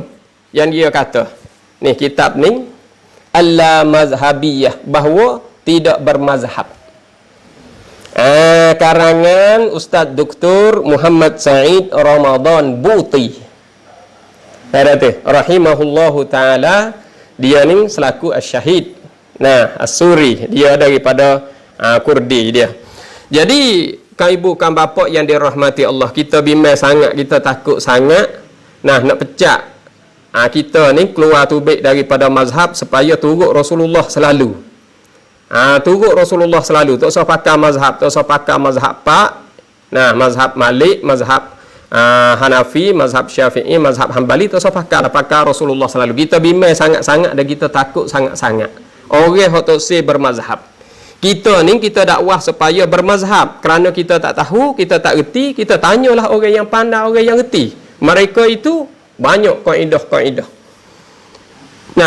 Macam mana kita boleh tengok mazhab Imam Syafi'i, apa ia kecek di awal kitab dia tentang hak ijma' ni. Maknanya ijma' ni adalah hujjah bagi Imam Syafi'i, bagi kita orang bermazhab ni. Al-ijma' tu orang panggil hujjah. Lain daripada ijma' sukuti. Sebab ijma' ni ia ada ijma' sarihi dan ijma' sukuti. Ijma' sukuti tak bila hujjah di sisi Imam Syafi'i rahimahullahu ta'ala. Ijma' sukuti, Imam Abu Hanifah dia pakai ijma' sukuti. Tapi di sini kau ibu kau bapa yang dirahmati Allah, supaya kita itu tak keliru. Nak ayat kata di sini, kita pakai pokok pak ni. Pakai pokok pak ni. Yang mana pokok yang kita sebut. Yang kita sebut pokok pak di sini. Allah Subhanahu wa ta'ala berfirman di dalam Al-Quran surah An-Nisa ayat 59. Bismillahirrahmanirrahim. Ya ayyuhalladzina amanu ati'ullah wa ati'ur rasul wa ulil amri minkum. Fa in tanaza'tum fi syai'in farudduhu ila Allahi war Rasul. Pak. Kita pakainya masadiril hukum asy-syar'i pak. Apa pak ni? Al-Quran, Al-Hadith, Al-Ijma', Al-Qiyas. Ambil daripada ayat ati'ullah wa ati'ur rasul, ati'ullah wa ati'ur rasul wa ulil amri minkum. Fa in tanaza'tum fi syai'in farudduhu ila Allahi war Rasul. Jadi pak. Itu dia. Jadi ati'ullah Al-Quran, ati'ur Rasul Al-Hadith, ulil amri Al-Ijma'. Fa in tanaza'tum fi syai'in. Syai'in tu orang panggil syai'in tu orang panggil ni Al-Qiyas. Sebab syai'in ni masalah baru yang mari semua. Kalau itu masalah baru ni mari kita nak qiyas gi kepada maqis alaih. Sebab arkanul qiyas pak. Ada maqis alaih, ada ilah dan ada hukum. Maka syai'in fi syai'in, hak ni orang panggil maqis. Lepas tu ilallah war rasul, hak tu orang panggil maqis alaih. Ilah dia, sifat dia. Dan lagi pula bila kita mari timbang di antaranya maqis dengan maqis alaih, maka keluarlah hukum. Rujuk pergi kepada asal, maka kita boleh tahu hukum furu'. Itu orang panggil Al-Quran, Al-Hadis, Al-Ijma' dan Al-Qiyas. Itu rujuk ke kita. Apa boleh kita rujuk Al-Ijma' dan Al-Qiyas? Sebab saya royak beberapa kali dah tadi tentang kita tidak memahami Al-Quran dan kita tidak memahami Al-Hadis. Bukan martabat kita orang awam ni nak memahami, nak mengeluarkan hukum, satu-satu hukum, lalu itulah kita kena rujuk pergi kepada imam mujtahid. Kita kena pergi kepada mujtahid. Mujtahid ni ya ada kaedah-kaedah dia. Sebab tu ya pergi kepada ijma', ya pergi kepada al-qiyas. Saya misal satu hadis lagi supaya kan ibu kan bapa tak keliru. Saya misalnya ayat yang kita baca awal tadi tentang firman Allah Subhanahu wa taala, bismillahirrahmanirrahim, fankihu ma tabalakum minan nisa'i mathna wa thulatha wa ruba'a. Fankihu ma tabalakum minan nisa', menikah oleh kamu, berkahwin oleh kamu, ma tabalakum, akan barang yang lebih baik bagi kamu, yang baik bagi kamu, minan nisa. Apakah barang? Bayang dia minan nisa, daripada perempuan-perempuan. Masna wa thulatha wa ruba', 2 dan 3 dan 4. Kita mari tengok masna wa thulatha wa ruba'. Waw tu pakar dengan makna dan. 2 dan 3 jadi 5, dan 4 jadi 9. Sebab waw tu dan. Mereka tu kan ibu kan bapa yang dirahmati Allah. Ni turut ayat betul-betul. Turut ayat zohir-zohir ada. Wow dan. Bahasa orang putih kata and, bukan or and. Mereka tu. 2 and 3 and 4. Itu dia. 2 dan 3 dan 4. Jadi apa? 9.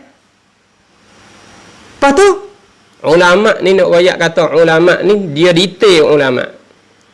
Bila ayat Quran marinya 2 dan 3 dan 4, maknanya 9. Kita boleh nikah 9. Terpaksa kena pergi tengok di dalam hadis pula. Dalam Quran tak jelas. Bila tak jelas, terpaksa pergi tengok di dalam hadis. Pergi tengok dalam hadis setengah daripadanya hadis Ghailan, seorang sahabat yang ada di bawah dia 10 isteri. Nabi kata, ya Ghailan, imsak arba'an, mu pegailah isteri mu 4, wa farik sairahunna, dan mu tinggallah lain daripada 4 tu. Lalu itulah Ghailan cerah ni orang hak tinggal tu, dia pegai 4 orang saja isteri dia. Kalau itu bolehnya 4 je. Bila boleh 4, maka kembali klik pada ayat sekali lagi. Fankihu ma tabalakum minan nisa mathna wa thulatha wa ruba'. Mathna wa thulatha, 2 dan 3 dan 4. Kalau itu dan di situ, waw di situ kena pakar dengan mana au. Kena pakar dengan mana atau. 2 atau 3 atau 4. Sebab nak tawafuk dengan al-hadis. Mereka tu. Ni nak ayat kata kaedah ni daripada imam mujtahid, daripada mazhab lah tolong tebah wik kita. Mazhab lah tolong sipai jalan wik kita. Kita selaku orang awam ni.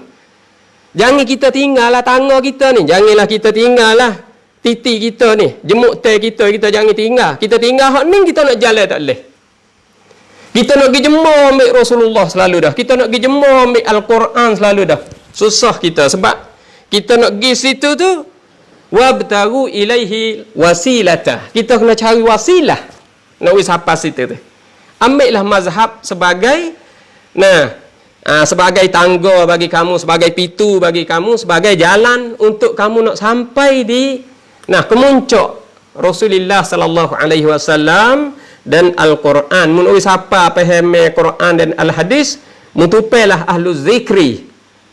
In kuntum la ta'lamun. Sebab mung tu muqallid. Mung masih lagi jahil.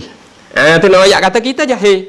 Bila kita jahil, bila kita ni kita tak tahu kaedah, kita tak ingat Quran, kita tak ingat Al-Hadis, maka kita ni termasuknya orang jahil. Bila orang jahil ni, orang panggil kita kena taklid.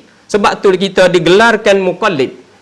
Walaupun ulama sekalipun, walaupun kita ni orang mengajar sekalipun, kita kata ni tok guru. Tok guru pun jadi muqallid lagi. Sebab dia tak siapa murtabak mujtahid. Dia tak ada kaedah-kaedah, dia tak ada alat-alat untuk nak memahami Quran sendiri, hadis sendiri, maka dia masih jadi muqallid. Nah, orang alim duduk dalam kalangan muqallid lagi, orang jahil tu tak, orang panggil tak ada kena kecek dah. Orang muqallid. Adapun orang panggil murtabak mujtahid itu bukan dari kalangan kita. Supaya saya duk baca kitab ni, bukan mujtahid. Muqallid. Saya muqallid, saya kena turut mazhab. Saya kena turut a'immah. Tu kan ibu kan bapa yang dirahmati Allah. Inilah kita bimbang, kita bimbang. Nak ayat kata buku mazhab ni kan ibu kan bapa yang dirahmati Allah. Sama ada di dalam akidah ataupun di dalam fiqh, di dalam amalan ni tak dapat tidak kena bermazhab. Sehingga Imam Abul Hasan Al-Asy'ari bawa akidah sebagai imam, digelarkan Imam Ahlus Sunnah wal Jamaah. Imam Abul Hasan Al-Asy'ari dia mazhab Hambali. Mazhab Hambali. Imam Abul Hasan Al-Asy'ari ni mazhab Hambali dia. Orang peranak ke dalam tahunnya 260 Hijriyah.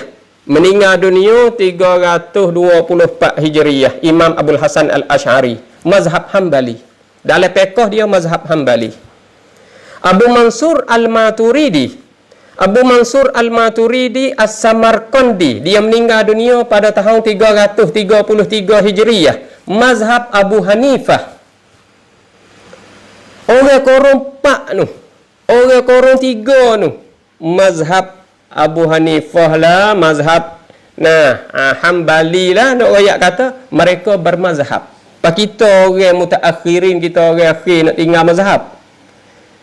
Mereka yang begitu alim sehingga digelarkan mereka itu ar-rasikhuna fil ilmi. Orang yang rasih di dalam ilmu pengetahuan lagi pun mujtahid. Lagi pun mereka itu bermazhab. Mazhab. Daerah tu. Ibnu Hajar Al-Asqalani. Orang panggil pensyarah Fathul Bari, Sahih Bukhari tu. Orang syarah kitab Sahih Bukhari ni. Siapa? Ibnu Hajar Al-Asqalani. Mazhab Syafi'i. Imam Baihaqi mazhab Syafi'i. Semua tu nak rakyat kata hebat-hebat bermazhab. Kita orang hak baru duk boleh baca kitab, duk baca pun telo-telo lagi untuk si mazhab. Nak turut Rasulullah sallallahu alaihi wasallam. Nak turut Al-Quran, nak turut Al-Hadis, nak baca sendiri, nak faham sendiri. Saya bimbang nak ibu kan bapa yang dirahmati Allah. Mereka-mereka yang untuk si mazhab. Saya takut ke cabut mazhab Abu Hanifah, cabut mazhab Malik. Imam Malik, cabut mazhab Syafi'i, cabut mazhab Hambali. Iaitu nak mazhab Rasulullah sallallahu alaihi wasallam. Apabila kita pergi senak sungguh, bukan mazhab Rasulullah sallallahu alaihi wasallam. Kena kepada mazhab siapa? Kena kepada mazhab Ibnu Taimiyah. Mazhab Ibnu Taimiyah bukan mazhab Rasulullah sallallahu alaihi wasallam. Mazhab Muhammad bin Abdul Wahhab. Buah mazhab Pak, bubuh mazhab Muhammad bin Abdul Wahhab. Itu bukan daripada imam mujtahid. Orang tak sapa darajat mujtahid mutlak. Mujtahid mutlak ni Al-Quran, Al-Hadis dan kaedah-kaedah mereka mengadakan sendiri. Kaedah-kaedah mereka mengadakan sendiri. Tu dia. Lepas tu semua tu aku. Semua orang aku. Baik tu. Kalau kita mari tengok kalau kita mari tengok di dalam bab pengakuan ni, Jadi kalau kita mari tengok Mufti Diyar Mesriyah, dia kata kan, dia kata al-madzahibul arba'ah i'tirafuha sawadul a'zam. Sawadul a'zam i'tiraf. Memberi pengakuan mazhab Pak itu, memberi pengakuan ni bukan biasa. Nah, jadi nak royak kata kalau kita pergi tengok Al-Habib Umar daripada Yaman ni, dia kata al-madzahibul arba'ah mazhar ahli sunnah wal jamaah. Mazhar bagi sunnah ahli sunnah wal jamaah fil alam. Nak royak kata mazhar bagi ahli sunnah wal jamaah ni, mazhab Pak ni bukan biasa seperti mana kita dok dakwa, kita dok kata tu, bukan begitu dok sekali.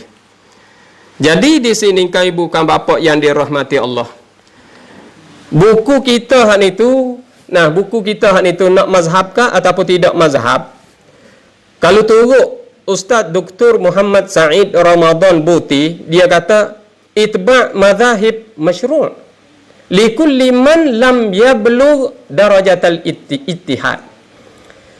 Nak banyak kata disyaratkan bagi turut mazhab, bagi mereka yang tak sampai darajat ittihad fi istinbatil ahkam, pada nak mengambil segala hukum. Ya, kita nak ambil hukum-hukum di dalam Al-Quran min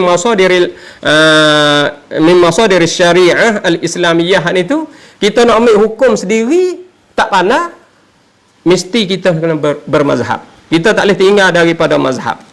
Jadi mazhab sana itu diakui oleh segala lapisan. Tiba-tiba kita ni orang belakang nak mari engkar. Setiap lapisan, setiap ajial, setiap generasi, lapisan ulama dulu semua bermazhab, turut mazhab. Tak ada orang engkar. Tiba-tiba kita nak mari engkar.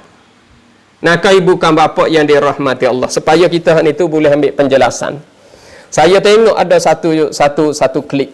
Nah, satu klik. Duk saya bahas sekarang. Ada seorang doktor tu.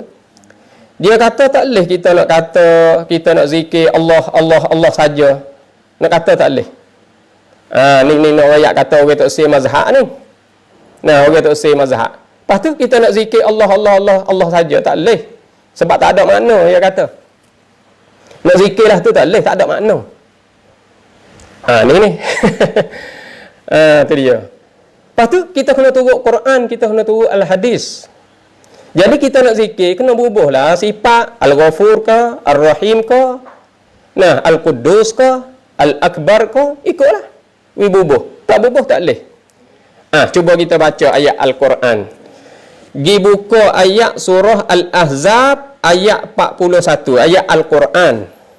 Nah, ayat 41, nah, dan satu lagi iaitu ayat 42. Itu dia. Buka ayat 41 surah Al-Ahzab. Bismillahirrahmanirrahim. Ya ayyuhalladzina amanu dzkurullaha dzikran katsira. Surah Al-Ahzab ayat 41. Ya ayyuhalladzina amanu dzkurullaha dzikran katsira. Wahai mereka-mereka yang beriman, maksudnya wahai mereka-mereka yang beriman, uzkurullah, sebut oleh kamu akan Allah saja ya. Dzikran katsira, akan sebagai sebutan yang banyak. Allah itu ayat Al-Quran. Dalil ni orang panggil dalil mantuk. Tengok. Tengok ni orang kata Quran pun kita tak detail dah. Pas kita nak pergi kecek muka lain, kita nak kecek tak boleh. Quran pun kita tak detail dah. Tu.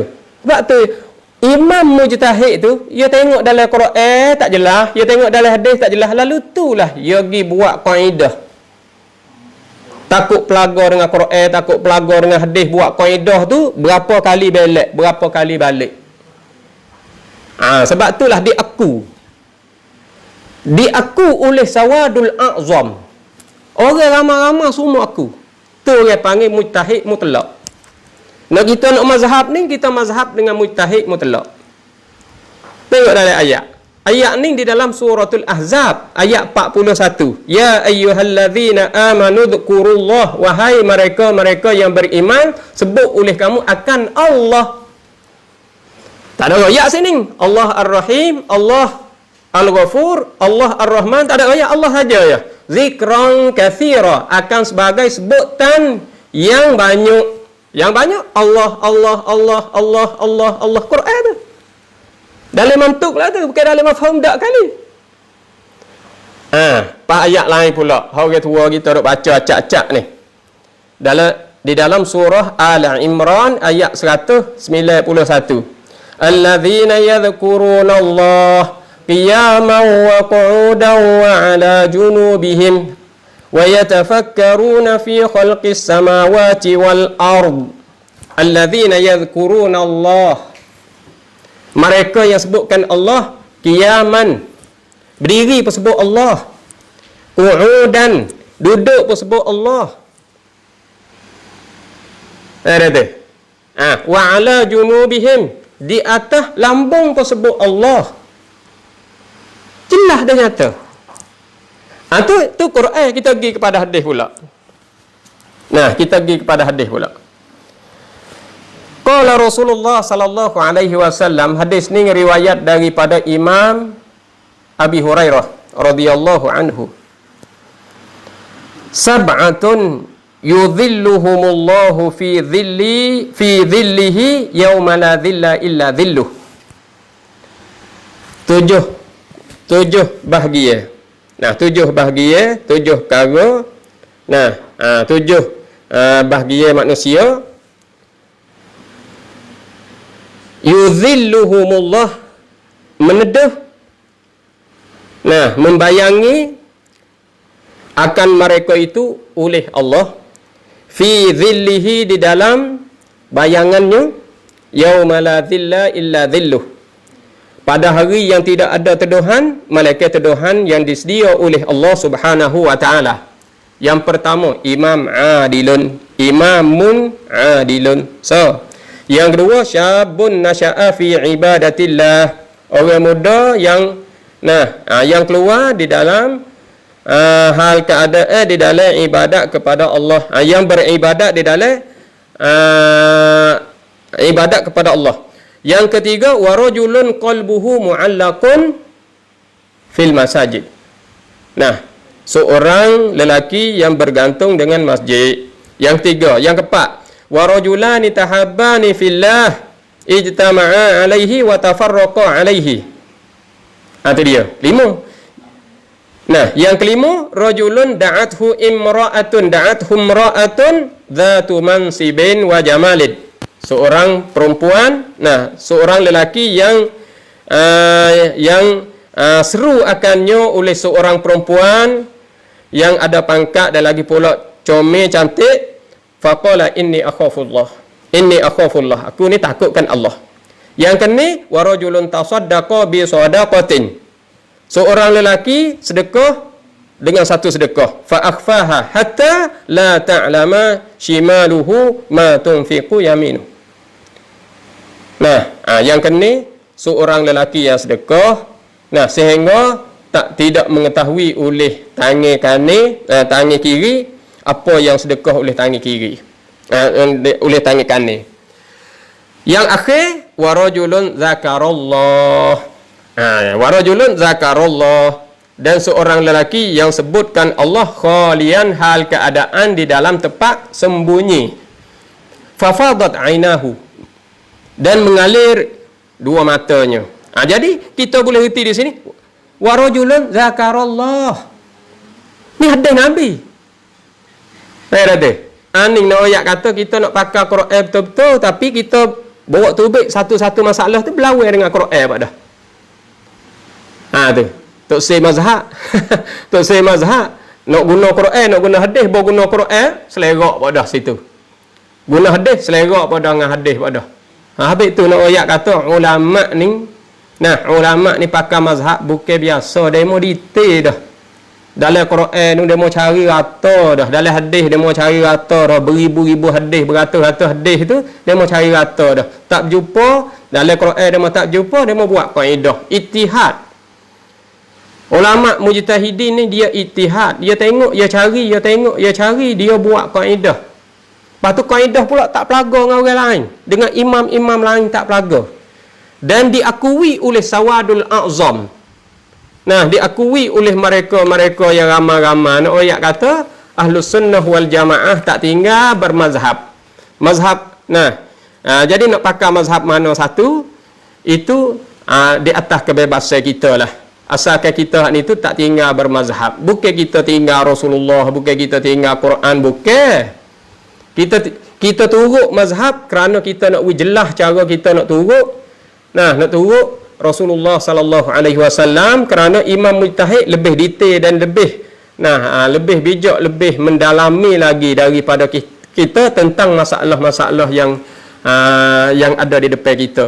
Oleh itu kan ibu kan bapa yang dirahmati Allah, supaya kita itu tak jadi kekeliruan. Jadi ingatlah bahawa kita itu wajib bermazhab. Wajib kita itu bermazhab. Bukan kita itu tak tinggal mazhab kita semata-mata nak turut Rasulullah, betul semua turut mazhab, sekali kena sekali tak kena, kita tak boleh kecek itu. Sebab orang panggil tidak adab, kita kecek balah tu. Sehingga kita kecek dalam orang ramai-ramai Rasulullah duk semaya mazhab apa? Mazhab Imam Syafi'i ke mazhab Maliki ke mazhab apa? Rasulullah duk semaya tu. Kita tak boleh kecek itu. Tak boleh kecek itu. Semua orang tahu belaka. Orang tahu belaka kata mazhab itu timur bila. Ada masa mana. Jadi nak royak kata mereka itu banyak ilmu pengetahuan, sebab itulah mereka itu boleh jadi imam mujtahid. Sebab itulah kaedah kata manittasa'a ilmuhu laqalla inkaruhu. Manittasa'a ilmuhu laqalla inkaruhu. Barang siapa yang luas ilmu dia, banyak ilmu dia, nascaya sedikit orang nak ingkar. Sebab itulah Imam Syafi'i tak ada orang ingkar, Imam Hanafi tak ada orang ingkar, Imam Maliki tak ada orang ingkar, Imam Hanbali tak ada orang ingkar. Kita orang mutaakhirin ni ya dok ingkar. Orang yang ilmu tak ada ni dok ingkar. Nak ayat kata tak padan dengan kita sebenarnya. Tapi cara kita nak pergi ambil Rasulullah selalu. Nak tinggal titi, nak tinggal getok kita, nak tinggal jemuk teh kita, nak tinggal tangga-tangga kita. Nak pergi ambil hak sana selalu dah. Jangan gitulah, kita ni bukan martabat kita. Bukan martabat kita. Ni orang panggil satu kesempatan. Bila kita putus daripada tali ulama, putus daripada tali mujtahid, mudah dah lah orang nak mari serai. Mudah dah lah siapa nak mari serai. Ya nak putus dulu. Baru putus pak ya ambil dah. Ambil agama mazhab Rasulullah, dak kena mazhab lain. Kena mazhab Ibnu Taimiyah, kena mazhab Muhammad bin Abdul Wahhab. Kita buat tali hak nu, gibuh tali hak lain. Itulah kan ibu kan bapa yang dirahmati Allah, supaya kita boleh ambil penjelasan dan boleh ambil manfaat, supaya kita itu boleh bawa turut cara-cara yang diatur oleh ulama. Maka kita selamatlah di dalam amalan kita, dan kita selamatlah di dalam syariat-syariat kita yang kita duk bawa tu. Maka sekadar itulah malam ni, supaya kita itu dapat manfaat. Dan kita itu kalau nak tahu panjang halusi lagi, mendalami lagi, kita turunlah dalam media dia yang luas-luas, kita cari guru dan kita cari kitab-kitab, supaya rojok kita boleh lebih nyata lagi daripada ni. Maka sekadar ni lah untuk malam ni. Maaflah kepada kan ibu kan bapa kerana ada kasar sikit lebih kurang. Begitulah kerana cara nak hurai ni tu kadang-kadang terlupa ke diri. Ada gitulah. Maka sekadar tu untuk malam ni, wabillahi taufik wal hidayah. Wassalamualaikum warahmatullahi wabarakatuh. Terima kasih.